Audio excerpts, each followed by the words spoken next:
Okay, we're back for another episode of the Crazy Dad Rat Rod here, Crazy Dad's Garage. And we're going to be working on the wiring. That's our first big step from here on in to get this thing started. So I'm just going to jump right into this. In the last episode I showed you the wiring box that I got out of a 1980, I'm going to say 81 Chevy pickup. And I've gone through and got it mounted up in here now. It's face side down, so this is what was normally facing inside the cab vertically, but I've got it mounted underneath there so that it's facing down. And had to build myself a little bracket right there to mount it to the side of my glove box.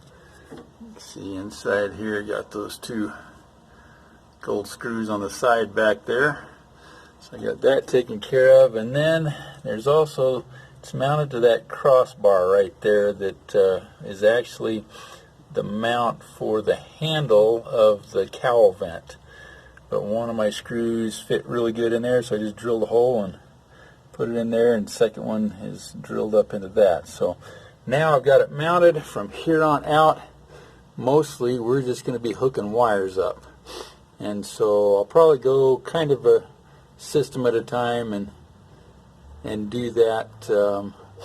You know, this is one of those things, if you've got a little bit of money, you'd be better off to get one of those painless wiring harnesses.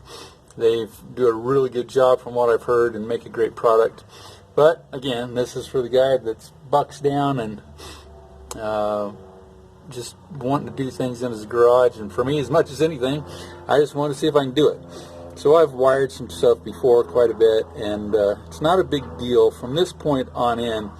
The important thing is just go one system at a time, and as you get one system wired up, then it'll be out of your way. You won't have to worry about it anymore, and you just start narrowing it down. As you can see, all those blue masking tape pieces there are labeled on where those wires go to, so most of them I'll just have to extend them to wherever they need to go and connect them, and we'll be in business. So I'm going to be working on that. I'm thinking maybe one of the first things I'll do is wire up the gauges, the instrument cluster. I think that will be a good starting point. I don't know. We'll see. I'll let you know as I've looked at it a little closer and made a decision on that. So we'll be back to show you as we've gotten a little farther along, each piece at a time. Alrighty, here we go. We've got the instrument cluster wired up. There we go, get you a shot of that. So got it, and the stuff that's related to it and next to it all put together and put into this wire loom right there, which goes up to our fuse box. So that's kind of the first thing to talk to you about. One of the things here, there we go, sorry for all the bouncing. So when you're wiring up gauges, each gauge has an individual wire of its own that goes to the sending unit, which is actually a ground wire, and then you need power to the other side of those gauges. And so that's what my pink wire that you see there is. It bounces from gauge to gauge all the way through the three main ones on there on the instrument panel, plus I got one wire running down to my tachometer. And so you've got those in there. You've got a lighting wire that needs to go in there where that blue connector is. There's two of those.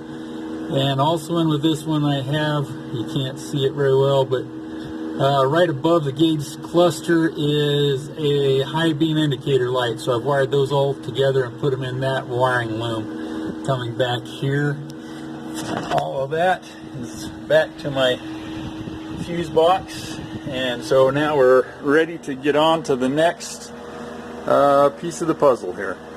So we'll start with that. I'm not sure what it's going to be. But we're thinking on it. We're moving in that direction. So we'll be back and show you what we got next. Okay, moving a little farther along here. Now we've got things wired up to the back of the key. That's what that big bundle of wires is right there, and as well as got my horn hooked up to a button here. We ran wires up and over the top to get back around to the light switch, which is over here, as well as the dimmer switch down there on the floor. So we've got those all run together. Got my brake light switch wired up, and been moving along there pretty good. So we're making some good headway. And then I think there's probably not a whole lot I need to tell you there. It's pretty straightforward. You just got to attach the right wires to the right spots. Alright, we'll be back in a minute. Yeah, there you go. That's a minute in camera time, right? Actually several hours, but here we've now wired up all the wires that go from the fuse box outside through that grommet right there to the engine compartment. So we've got all of that done. What else? Now we're starting to work on the turn signal wiring and the brake light wiring. So that's kind of our next big project here. So we're moving in that direction, and I'll show you what we got when we get there. Well, actually, let's come outside so you can see for the time being what I've gotten. I don't have stuff wired up out here. I just got all my wires run, let's see, through the grommet right there, out into the engine compartment. Then I've got labels on everything so I know what they go to. And then after we get done under the dash, we'll come up out here and start hooking things up. Now, I did hook up at the light switch. I hooked up the headlights, so I've gone inside and wired them all up. They're all permanently set up and ready to go. But that's kind of where we're at right at the moment. So yeah, I'm about a full day into this so far. It's going to be probably almost a 2-day project at least to get this done. But that's what we do, is we plow along here and get things moving. I think I've pretty well got everything where I want it. So we'll be back and report to you a little more. Okay, we're back here. Pretty well have everything all wired up, put together here. I've still got to clean those up. I'm going to end up taping them up in some big bundles so that I've got some stuff. I still got to put a couple of grounds to the something metal there, but we got everything done. Got some harnesses that are going up in some really oddball places. That's the set that runs up to my dome light and things like that through the A-pillar of the truck. Ended up only using 2 of those fuses so far, so that'll work out good because I've got the rest of this fuse block right there taken care of. But I've got my turn signals hooked up now, and then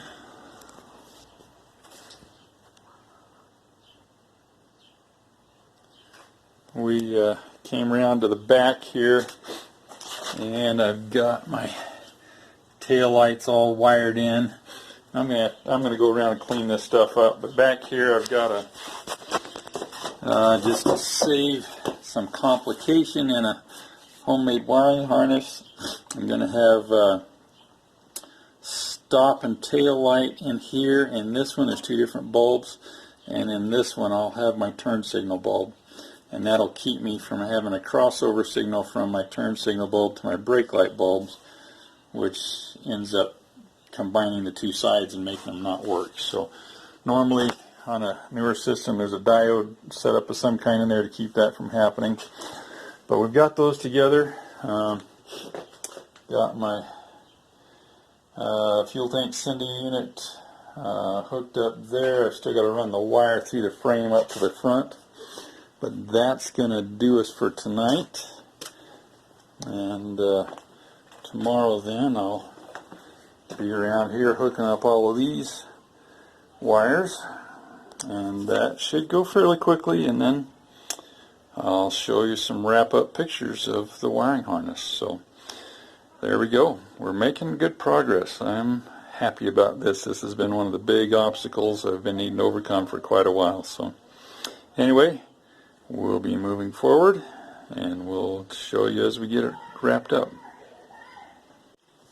Alrighty, we got all the wiring hooked up in the engine compartment here. Let's get some light on the subject.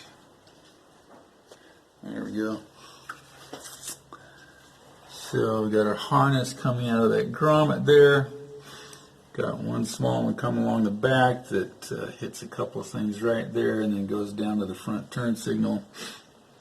Got a little one coming down in there. Comes up here to the alternator. And our big one. It's right there. It comes down, goes over the horn into our ballast resistor. Got a wire over here to a temp sensor, and then we got a bunch of them go down here to the starter. And up in there, we got one that goes to a front turn signal over here, and a little green one back there that goes back to our fuel tank sending unit. So really, this thing's ultra simple. There's not a whole lot that we've had to do on it. I just was thinking about what's even going to run in the accessory position on this thing, and there really isn't anything. But anyway, I think we've got all the wires run and ready to put some power to it with my charger and hook it up and see what happens. So we'll do that, do some testing, and come back and give you a report on that part. Alright, I think we've got her finally. So went around checking some stuff. I got my battery charger hooked up back there, and it's on jump start mode, so we're getting a pretty good chunk of voltage through there. So when I first messed around, I got my dash lights coming on there. They were on all the time, as well as my tail lights, and they're not on all the time now.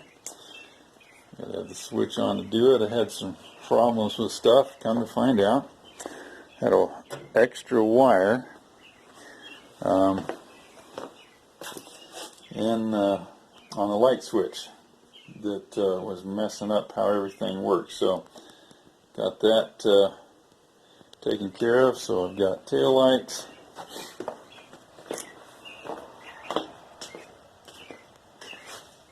yeah, I got headlights,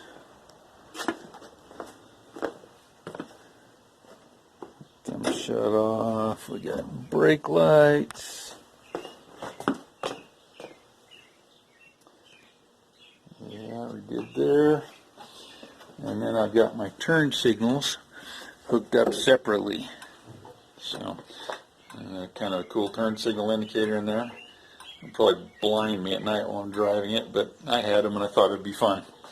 So here's our turn signal and brake light set up. The brake lights are on the left in the picture, and the turn signal is obvious because it's flashing. So got all of that working. Been through the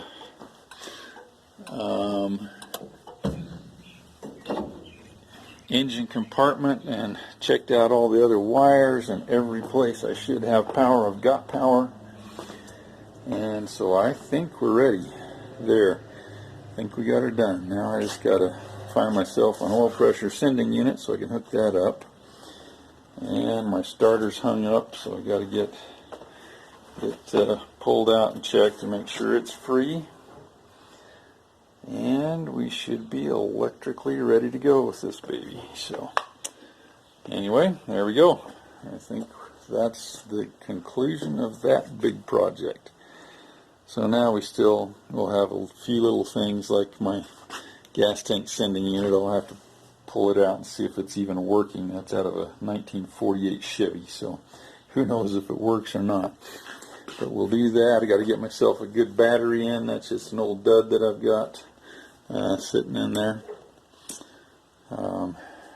But we're in business. That was a big project, but it's done, and I think we're working, and everything that's important is functional. So there we go. I think that's everything I needed to note with this time on this video. So I'm gonna wrap it up there and call it good.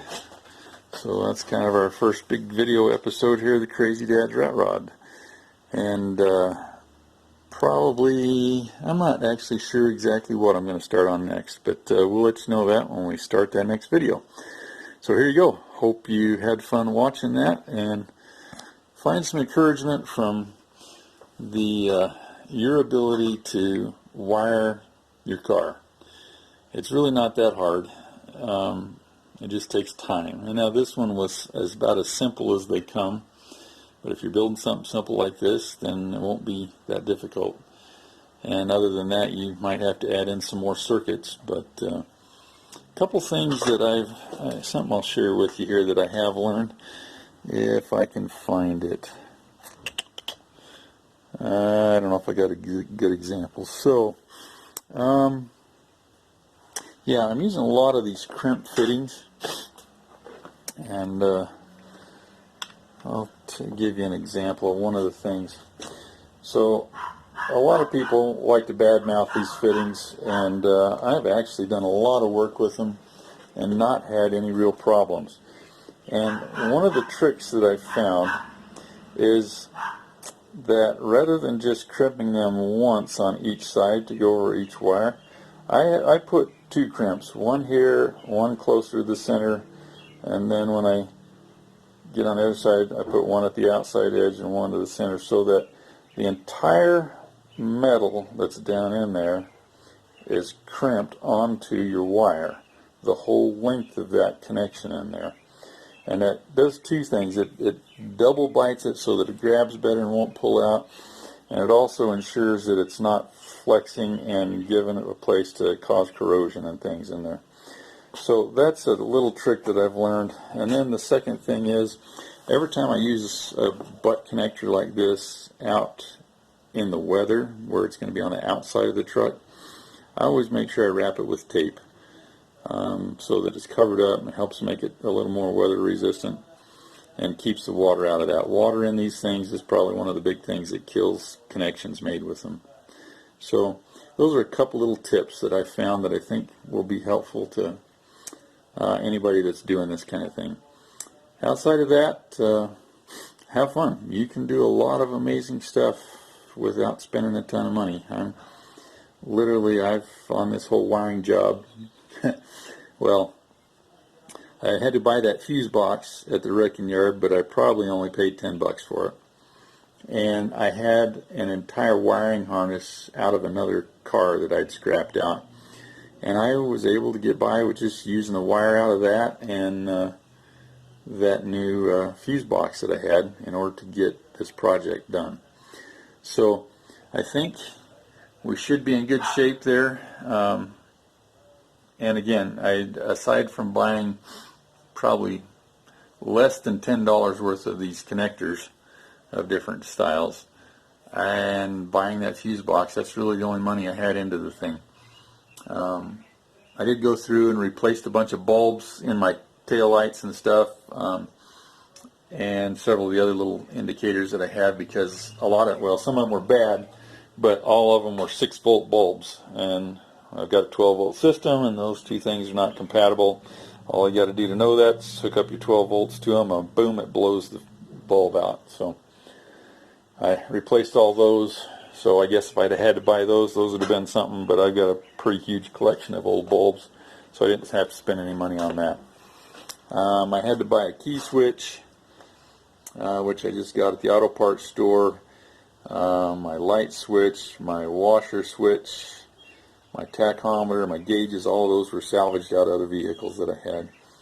And so really that's about it there. I guess I did have to, in the engine compartment, I had to buy a ballast resistor to put in line with the coil. That's that little ceramic thing down there. So we got it. Yeah, I think that's really all we had. Everything else has pretty much come with the thing. Like I said, I still got to find an oil pressure sending unit, but I don't know. I may even be able to salvage one of those out of an old engine. We'll just see. So anyway, there we go. The Crazy Dad Rat Rod is moving closer to being back on the road, or onto the road, I guess. Parts of it have been on the road several times, but the whole thing as a unit has not. So we're moving that direction. Thanks for watching. Hope you guys take time, if you've enjoyed watching the progress we're making here. Give us a like, and we'd appreciate it if you subscribe to the channel. We've got lots of fun projects going on here. Hopefully there's some things to learn, and by all means, if you enjoyed it, please share it with your friends. That helps us in our pursuit of trying to be able to do more of these vehicles. So there you go. Have an awesome day. Appreciate all you're doing, and I'm grateful you take time to watch me. Have a great day.